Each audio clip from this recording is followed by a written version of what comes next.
I've got a new man crush that I need to teach you about. Uh-oh. And he died 60 years ago, so it's okay. I'm sorry.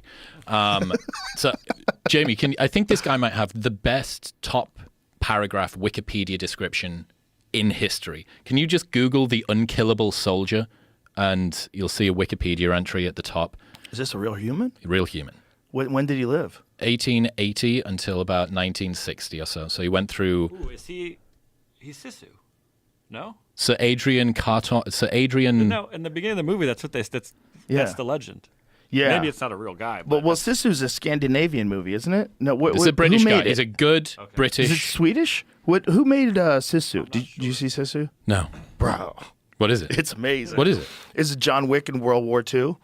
It's this one fucking badass soldier that kills all the Nazis. It's incredible. It's one of the most satisfying revenge movies. Yeah, so go to his Wikipedia, okay. Adrian Carton de Watt. I think he might have the best. There it is.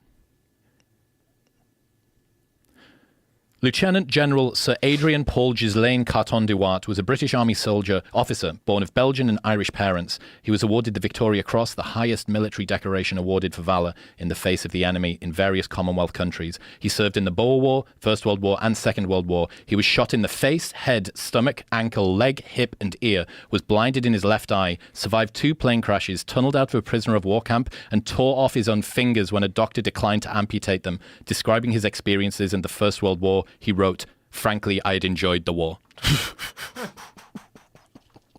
There's dudes like that out there. You just have to know there's guys like that out there. This guy's story, let me tell you about him, man. So he gets born in 1880 to aristocracy in Belgium, and you think he's going to go through the typical aristocratic route. He goes to Balliol College in Oxford. His father wants him to go and study law.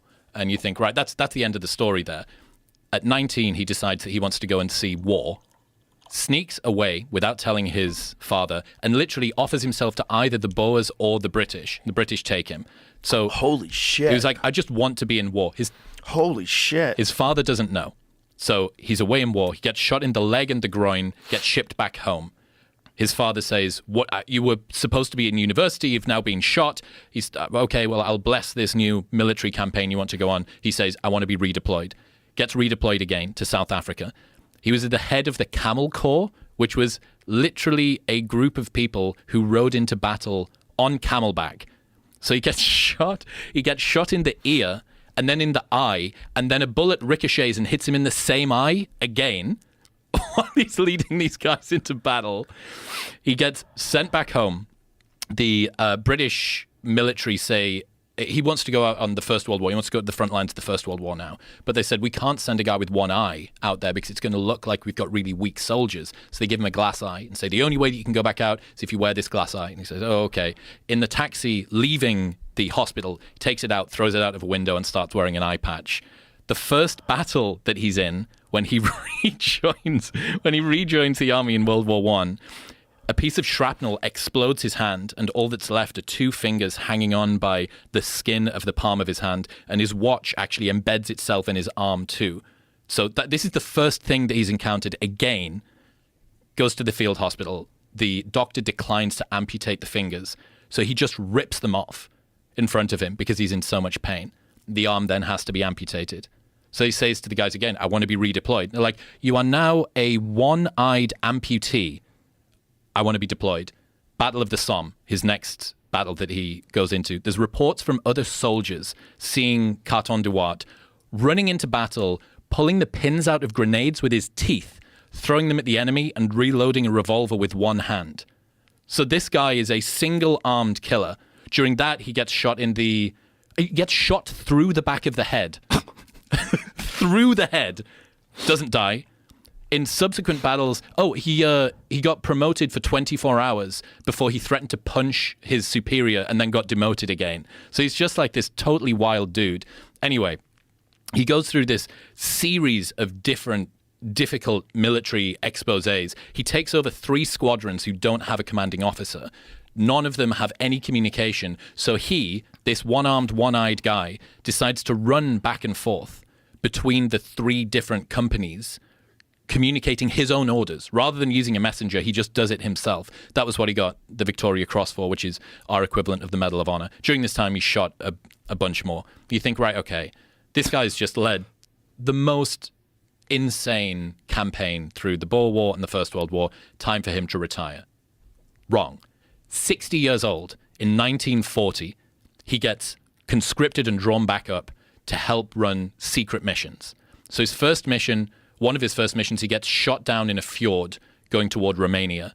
There's a German plane that shot his plane down, circling overhead. Rather than get into the dinghy, because it would be an easy target, this one-armed, one-eyed guy and all the rest of the crew just bob under the water until this German fighter plane runs out of ammunition.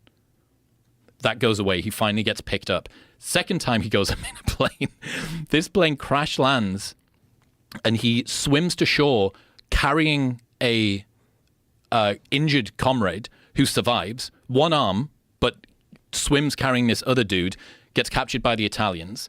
He's then part of 5 escape attempts and digs a 60-meter tunnel with one arm and a bunch of other dudes. Then he spends a full week hiding out in northern Italy, despite the fact that he's 62 years old, one-armed, one-eyed, can't speak Italian, and has covered in scars. Then he finally gets picked up and released. They said that the only thing that the Italians had left to do was to use him to enable an armistice. They wanted to no longer be a part of the war. They use Carton du Wart to be an envoy between the two nations. And they said, well, you've been a prisoner of war for 9 months. You don't look or smell the way that you should do. Why don't we give you a nice Italian tailor? And he rejected their offer to give him an Italian suit and said he would only wear one if they got it from Savile Row because, quote, he didn't want to look like a gigolo.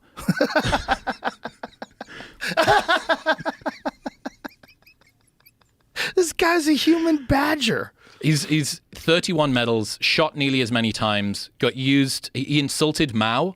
He insulted Chairman Mao in China when he got used by Winston Churchill. There's photos of him stood behind Churchill, eye patch, just a fucking sleeve, and he's my new. Look at him! Look at him!